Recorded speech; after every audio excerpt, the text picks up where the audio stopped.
Dieu. Qui est Dieu?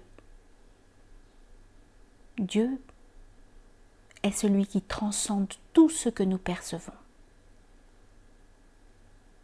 S'il est transcendant au monde, comment peut-il y avoir une relation entre lui et le monde?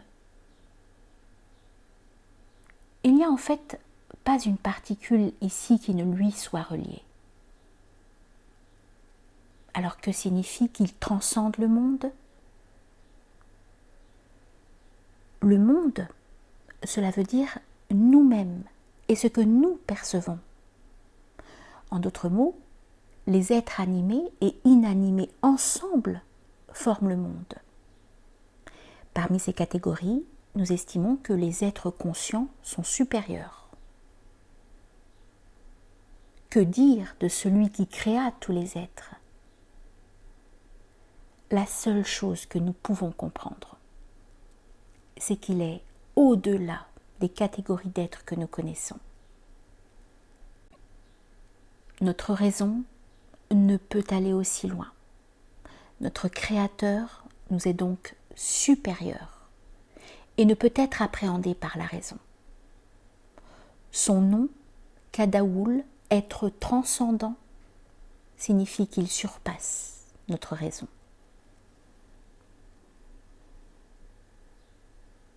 Dieu ne peut-il alors être connu de nous? Il n'en est pas tout à fait ainsi, car dans un sens, il se laisse connaître par nous, et ce don de sa grâce doit nous suffire. Nous n'avons pas besoin de toute sa grandeur. Il en a fait connaître assez pour que notre souffrance soit supprimée.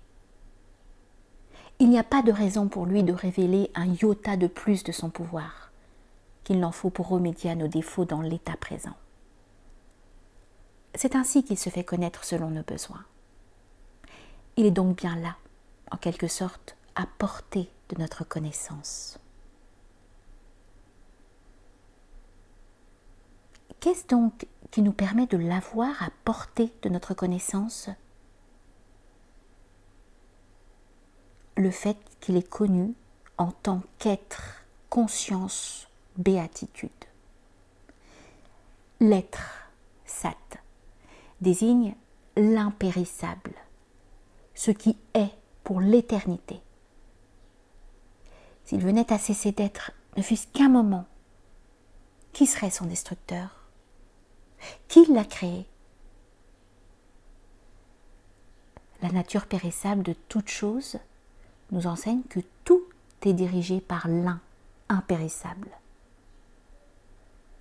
Ce Seigneur des Seigneurs, immortel, est Dieu. Sa nature impérissable est l'itre, sat. Par conscience, sit, il faut entendre connaissance. Connaissance absolue, opposée à la connaissance ordinaire, sujette à l'erreur. Ni l'irrégularité, ni l'erreur ne peuvent l'entacher. C'est la connaissance pure et simple. Celui qui est à l'origine de la création, si parfaite et ordonnée, même parmi les êtres inanimés, nous enseigne fréquemment ainsi: ta connaissance est irrégulière et erronée. Une histoire célèbre raconte l'étonnement d'un incroyant devant l'un des prodiges de la nature. Pourquoi a-t-il fait si petite la graine de l'arbre banyan qui est si grand? Un système où même les objets inanimés sont en ordre et ont une fonction utile est forcément dirigé par un pouvoir conscient. Est-ce qu'un simple objet inanimé peut faire quelque chose relevant de la connaissance infaillible? Et notre mode de connaissance imparfaite, le peut-il? Non, ce n'est pas possible.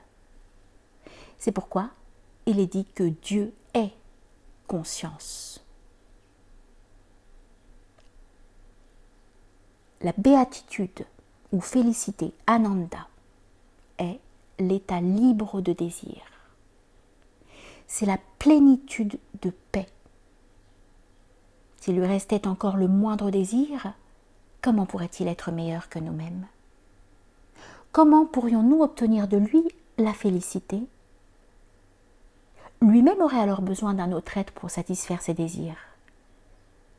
Mais qui peut concevoir Dieu ainsi? L'état de satisfaction intérieure caractérise la félicité. C'est pourquoi il est félicité ou béatitude. Être, conscience et béatitude sont inséparables. Individuellement, ils sont sans valeur. C'est pourquoi il est connu, lui, en tant qu'être, conscience, béatitude. Celui qui a réalisé le 4e état et voit tout en tant qu'un, celui-là connaît vraiment Dieu, en tant qu'être, conscience, béatitude.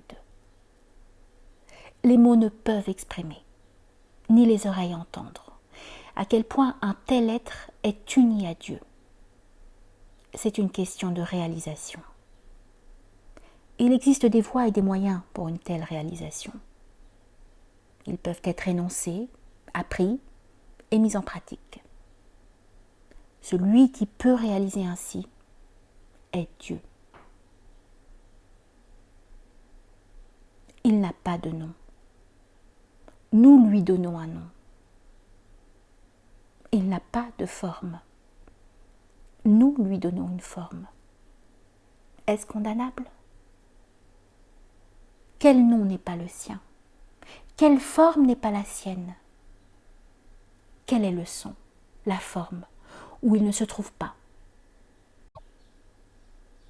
C'est pourquoi, en l'absence de la vraie connaissance de ce qu'il est, tu peux le nommer comme tu préfères, ou l'imaginer sous la forme qui te convient le mieux pour garder son souvenir. Tout espoir d'obtenir sa grâce sans aucun effort est complètement vain. S'il était possible d'obtenir sa grâce de cette façon, tout serait pareil. Il n'y aurait aucune raison pour qu'il existe des différences. Il nous a montré les voies et les moyens. Efforce-toi, atteins le but, sois heureux. Ta paresse et ton égoïsme te font espérer sa grâce sans aucun effort. Or la règle est valable pour toi comme pour tous. Ne relâche pas tes efforts. Dieu ne peut être réalisé que par ton effort. Il est un effort qui surpasse tous les autres. Il peut paraître moins efficace que la dévotion à Dieu avec nom et forme. Pourtant, c'est bien celui-ci le plus efficace. C'est tout simplement l'amour que tu portes à tous les êtres, pour le meilleur et pour le pire. En l'absence d'un tel amour pour tous, ta dévotion envers Dieu n'est que parodie. Quel sens cela a-t-il pour Dieu si tu recherches auprès de lui la satisfaction de tes désirs, sans faire ton devoir envers les malheureux? Il n'y a là que pur égoïsme. Et il n'y a pas de place auprès de Dieu pour des personnes aussi égoïstes. Seuls les actes désintéressés y ayant droit de citer. Par conséquent, sachant bien qu'il est au centre de toute chose, dévoue-toi à lui. Dieu est celui qui suscite la plus haute dévotion. À mesure que tu attribues des noms et des formes à Dieu, tout en faisant preuve d'amour pour tous les noms et formes, ayant compris qu'ils sont tous siens, ton mental va mûrir progressivement. De même que le goût d'un fruit s'améliore à mesure de sa maturation, de même en va-t-il, en toi, de la croissance du bien et du déclin du mal. À un certain stade de la maturation de ton mental, le moment viendra où il te faudra rencontrer ton maître. Ceci ne signifie pas que tu dois aller à sa recherche ou lui à la tienne.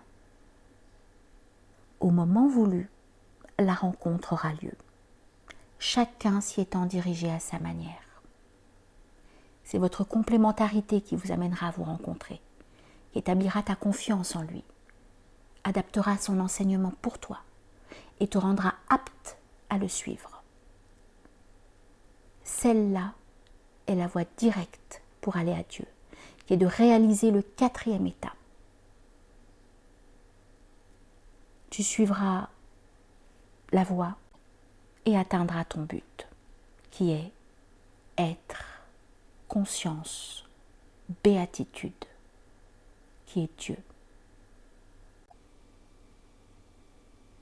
La voie enseignée par le Maître est définitive, directe, dirigée vers l'unité.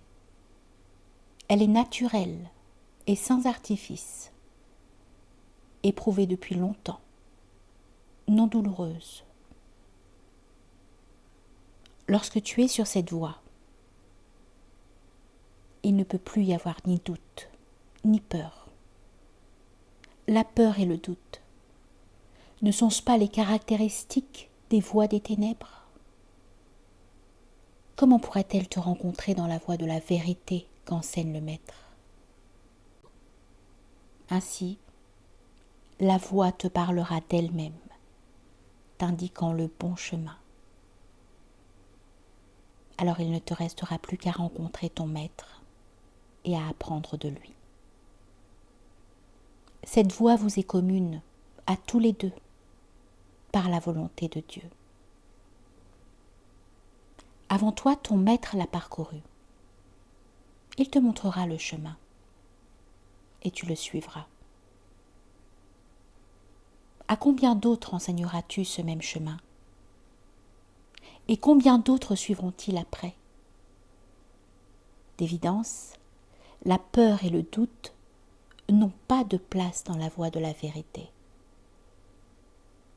Une fois que tu auras fait un pas en avant, tu ne reculeras plus. L'aide du Maître est effective pour ce premier pas uniquement. Tu n'as besoin de rien faire pour que la voie te soit enseignée par ton Maître. Sache qu'il est le messager de Dieu, envoyé pour révéler la voie à ceux qui sont prêts, qui ont mûri par leurs propres efforts, accomplis dans l'une ou l'autre des deux directions dont nous allons parler. C'est Dieu qui envoie ce messager divin, dès que le degré de maturité suffisant est atteint. La pratique avec foi, mais sans connaissance, est nommée bhakti.